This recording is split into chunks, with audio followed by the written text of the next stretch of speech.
Why, hello, hello, hello, and welcome to another weekly update for Ready Communities. My name is Chad Renando. And I'm Kerry Grace, and before we start, I'd like to acknowledge the traditional custodians and elders past and present. Excellent. Thank you, Carrie. And the conference is next week. Here we are. It is right down to the wire. And yeah, it's been all hands on deck. How's it been going? Well, it's been going. It's really important for people to understand how much work we put into the earlier parts of the conference, which is one of the many reasons why we're in the community so much longer before. So this isn't just a conference, it's an entire community engagement, community development, economic development activity. The reason it's a bit hard to describe sometimes is because there isn't anything like this. We actually come into the town to deliver the Ready Communities program at least 10 months prior.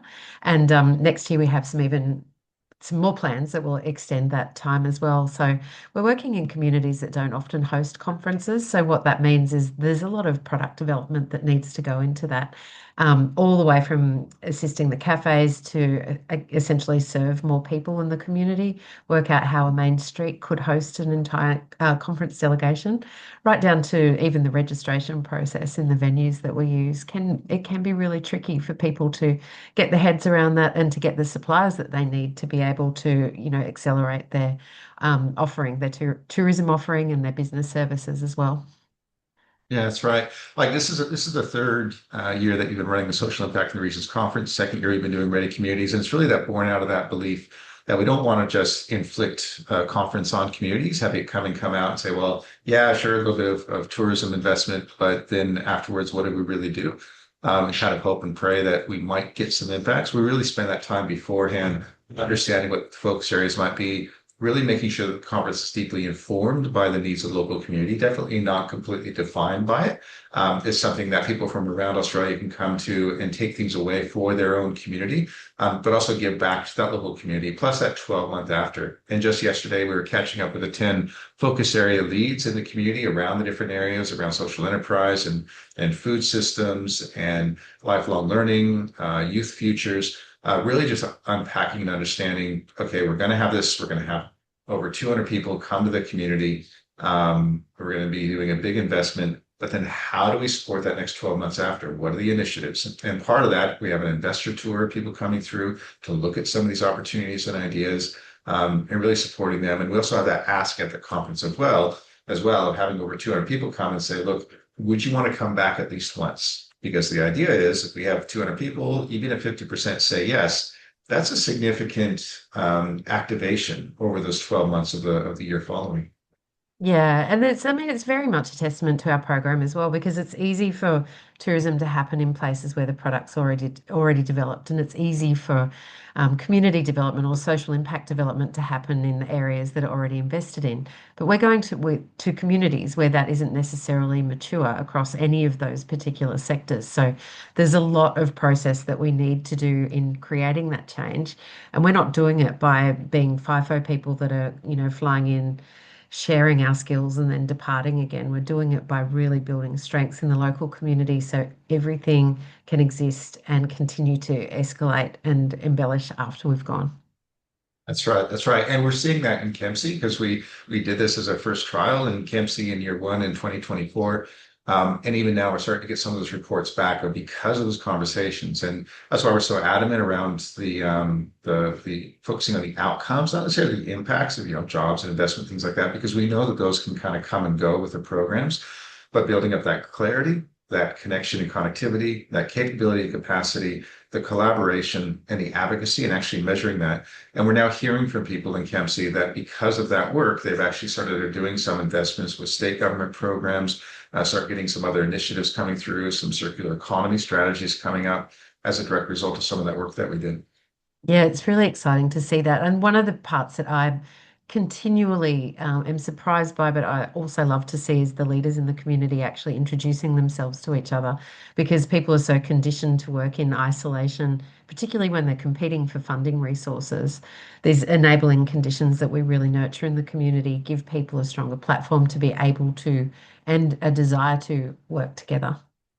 Yeah, absolutely. And but that said, we do have a direct economic impact on the community. We know that you're just saying before, as far as the number investors coming to town. The number of the spend in community is over $100,000 minimum.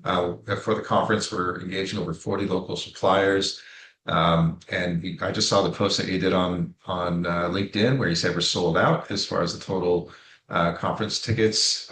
So really getting a lot of that direct capital investment, the social investment, as well as some of the other things that we just spoke about. So at the conference next week, it's going to be pretty exciting. I know some of the impact labs where we get people together to really work through some things, the workshops in the Skinner Street down in South Grafton, actually getting people in the community. It really is a conference unlike anything you've been to. Of course, the gala dinner with a superhero theme, just to kind of break people out of their comfort zone, build up those relationships, equalize everybody, so that we really focus on the difference that we want to make. And you're going to be doing you've already done your book launch, or you're kind of launching over the next few weeks, and it'll be available at the conference as well. So congratulations on getting that out. Oh yeah, Chad, you haven't seen a book launch yet. But I have the book in my hands. Not that yeah, there you go, you can see it finally, which is good. I don't have small parties. Yeah, yeah. No, it's good. It's good. And really, that I mean, that book, obviously having read it and done a little bit of editing on it, as far as this concept of spiraling up, and really that strength-based approach to communities. There's a lot of people that focus on some of the negatives and spiraling down and things are dire. And yes, there are challenges out there, but what else could it be? And how do you take that mindset? So really, really excited about seeing some of the feedback that we get from that, and people be able to interact with that at the conference. Yeah, me too. Very excited about it and nervous and all the things. I'd imagine. I'd imagine. So look forward to seeing everybody next week, as well as our eyes and sights are already on the next community. We're going to be traveling around in the weeks after the conference to some different communities that are raising their hands, say, hey, look, that looks pretty interesting. If that is you, if you are interested in hosting the conference for next year, as well as the overall Ready Communities program, we do have some exciting announcements coming up for the next week or so on ways that we can scale. We are going out to multiple communities at the same time to help support them with a similar Ready Communities type approach.